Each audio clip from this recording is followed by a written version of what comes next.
الله أكبر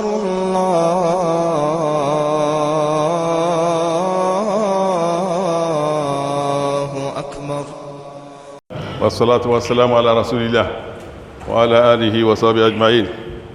Chers frères, chères sœurs, chers coreligionnaires, nous vous assumons notre gratitude et notre reconnaissance infinie à Allah subhanahu wa ta'ala qui nous a accordé cette belle journée, la meilleure journée de la semaine en islam, qui est le vendredi.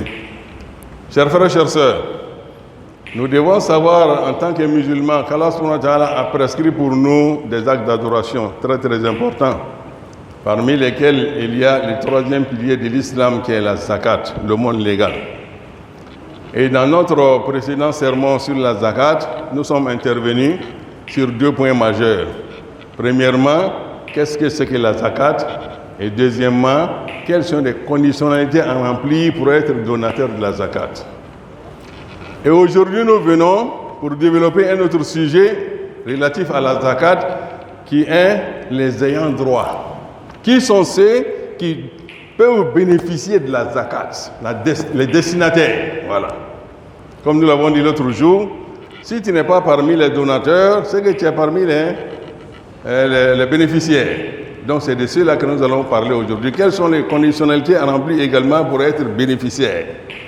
Et pour cela, nous allons voir cela en 3 points. Premier point est que c'est Allah subhanahu wa ta'ala lui-même qui s'est occupé de la désignation de ses bénéficiaires dans le Coran.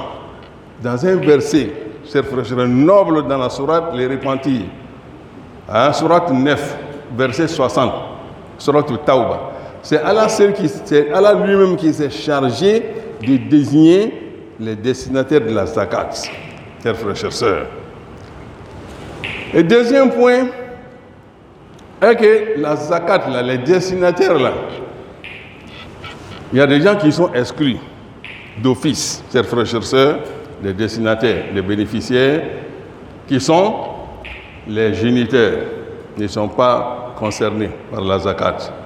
Les progénitures également, les enfants ne sont pas concernés et l'épouse n'est pas concernée.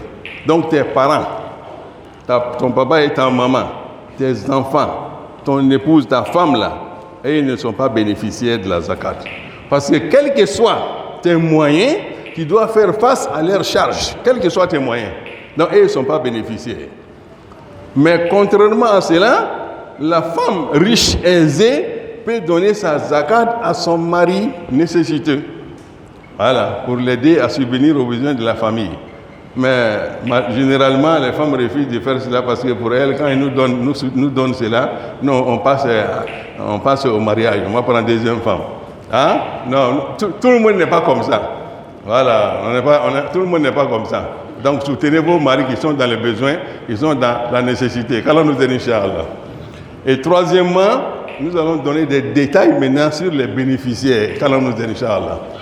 Donc pour commencer, Allah subhanahu wa ta'ala nous dit Innama sadaqatu lil fuqara. Les aumônes sont destinés aux pauvres et aux nécessiteux, chers frères et sœurs. Et ensuite, wal amilina alayha, et aux employés chargés de collecter la zakat et de distribuer. Voilà, les employés là, il y a deux catégories. Il y a les collecteurs et il y a les distributeurs. Ceux-là aussi peuvent bénéficier de la zakat. Wal mu'allafati qulubuhum, et ceux dont les cœurs sont à gagner. C'est-à-dire, il y a des gens là, si on leur donne un peu de zakat là, ils ne sont pas musulmans, hein, mais on espère leur conversion. Ou bien ils sont nouvellement convertis, ils ont besoin de moyens pour stabiliser leur foi, pour raffermir leur foi.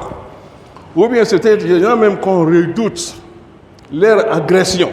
Et si on leur donne un peu de la zakat, alors nous serons épargnés de cela, de leur agression, de leur méchanceté. Donc tout cela peut bénéficier de la zakat, chers frères et chères sœurs.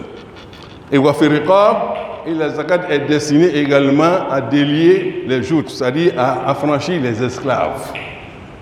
Et ensuite, les endettés, ceux qui ont pris des dettes pour résoudre un certain nombre de problèmes, des trucs nécessaires, et ils n'ont pas pu éponger ces dettes-là peut bénéficier de la zakat.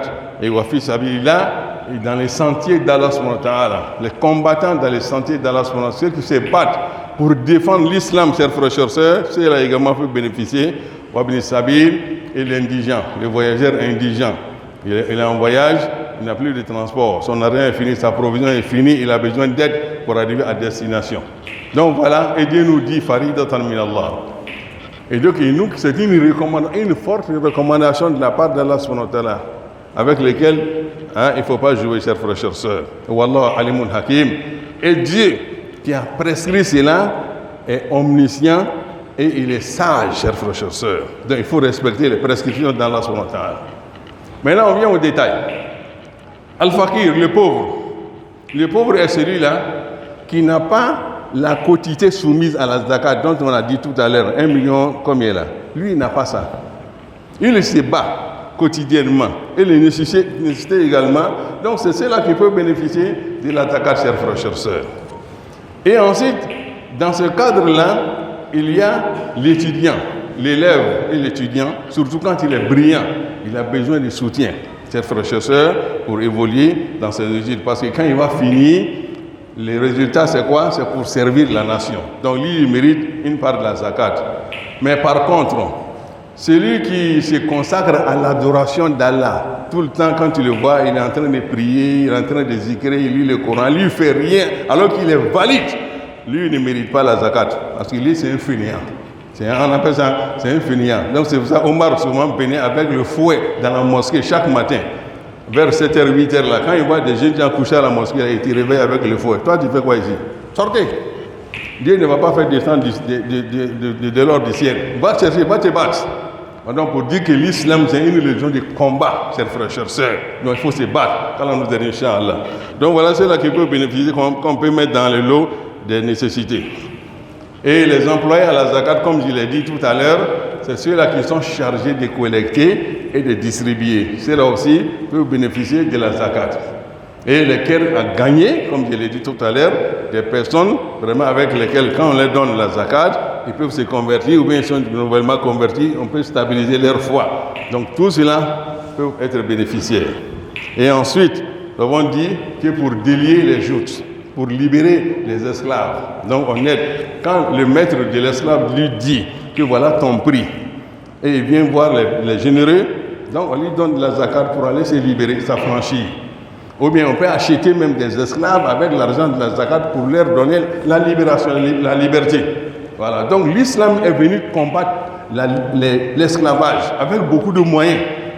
Vous voyez, chers frères et sœurs, c'est pour ça même il y a des péchés. Quand tu commets certains péchés-là, Dieu dit pour que tu sois pardonné, là, il faut affranchir un esclave. Donc pour dire que ce n'est pas l'islam qui a instauré l'esclavage, c'est une pratique ancienne. Mais l'islam est venu mettre en place des mécanismes pour lutter contre l'esclavage, pour mettre fin à l'esclavage, chers frères et sœurs. Et dans ce cadre-là, il y a des personnes aujourd'hui qui sont malheureusement victimes d'incarcération. Ils sont en prison pour des problèmes confus. Donc ceux-là aussi, on peut les aider avec la zakat pour qu'ils recouvrent la liberté. Tout cela aussi peut rentrer dans le cadre comment on appelle, des esclaves. Qu'Allah nous donne, Inch'Allah. Et ensuite, les endettés. Ils sont endettés pour une cause noble, pour se nourrir, ou bien pour se soigner, ou bien pour un sinistré. Il est sinistré. Il est victime de sinistre. Donc ils sont endettés pour se couvrir, pour s'aider, chers frères et sœurs. Mais malheureusement, il n'a pas pu éponger la dette. Donc on peut lui donner un peu de la zakat pour qu'il puisse rembourser la dette, chers frères et sœurs. Et dans les sentiers d'Allah subhanahu wa ta'ala, ceux qui se battent dans les sentiers d'Allah subhanahu wa ta'ala pour défendre l'islam avec la parole, avec la plume, avec beaucoup de moyens pour faire face aux ennemis, chers frères et sœurs, méritent également de la zakat, chers frères et sœurs. Et ensuite, pour terminer, l'indigent, le voyageur indigent qui est en cours du chemin, sa provision est terminée. Il n'a plus d'argent dans la poche. Donc celui-là aussi mérite la zakat pour arriver à destination, chers frères et sœurs. Donc voilà les 8 rubriques, les 8 destinataires qu'Allah subhanahu wa ta'ala a désignés dans le Coran, dans la sourate 9, verset 60. Si vous arrivez à la maison, vous prenez le Coran, sourate 9, verset 60, là, vous allez voir ces versets-là, là-bas. qu'en calendrier, Inch'Allah, ils ont la bonne compréhension. Il faut que les zakat puissent être vraiment bien collectés et bien distribués pour que la lutte contre la pauvreté de l'islam prône là puisse être une réalité, chers frères et chères sœurs. Donc, alors, Inch'Allah, il donne beaucoup de vendredi, une bonne part ici, une bonne fin, une bonne part à l'au-delà. Wassalamu alaikum wa sallallahu ta'ala ala nabil karim wa ala alihi wa sahbihi ajma'in. Subhana rabbika rabbil izzati amma yasifun wa salamun ala al-mursalin walhamdulillahi rabbil alamin.